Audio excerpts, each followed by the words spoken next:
काय कोणाचं काय अडचण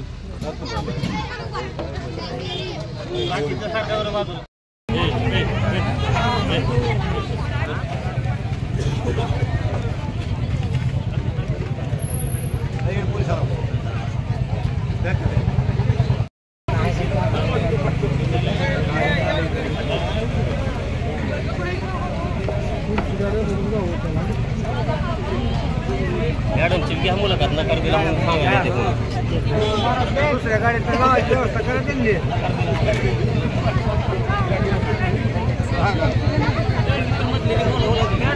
तिकीटाचं हे करून आधी गाडीवर झालेलं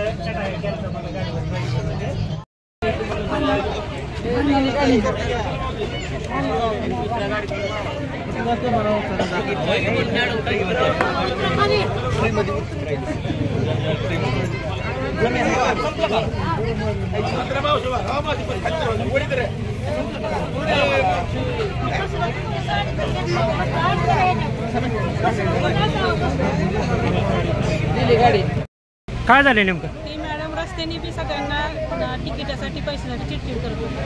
मी मला पैसे मागितले 22 रुपये चिल्लर मागितले. मी म्हटलं माझ्याकडे चिल्लर नाही, मी ऑनलाईन करते. तर ऑनलाईनला उशीर लागतो म्हणे. आता मी म्हटलं मग 100 रुपये दिले.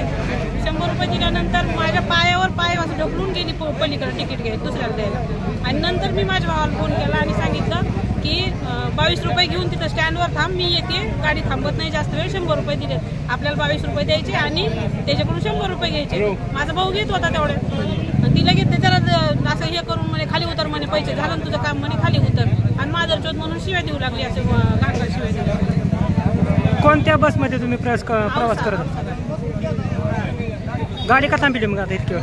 त्यांनीच थांबवलं, पोलिसाला फोन केला आणि गाडी थांबवली. मी अटॅकचं पेशंट आहे. माझा जीव गुदमडतय, मला घाम यायला लागलाय, जीव घाबरट व्हायला लागली मला. आणि मॅडम काही गाडी चालवत नाही, लवकर सुरू करत नाही. 1 तास झाला आम्ही इथं थांबलेलो आहोत. आम्ही दवाखान्यातून आलोय. आता समुद्रवाणी पाटीला उतरायचं, तिथून आम्हाला गावात चालत जायचंय. कधी जायचं आम्ही? गाडी कुणी अडवली नेमकी? गावकऱ्यांनी अडवली का मॅडमनी थांबवली इथं? कुणी थांबविले काय माहित नाही आम्हाला. हो का आम्ही प्रवासी आहेत. बघा हो का घाम बघा, बघा सगळे लोक बघा माझ्याकडे किती घाम आलाय तुम्हाला. खोटं बोलत नाही, पेशंट आहे मी, पेशंट. का थांबवली गाडी इथं? काय झालं काय माहिती नाही आपल्याला. बातम्या चालली होती. कशामुळे नेमकं? उरलेले पैसे द्यायचे होते असं काहीतरी झालं. हा, पुढे काय झालं काय कळालंच नाही. किती वेळ झालं थांबला? थांबायला अर्धा तास झाले.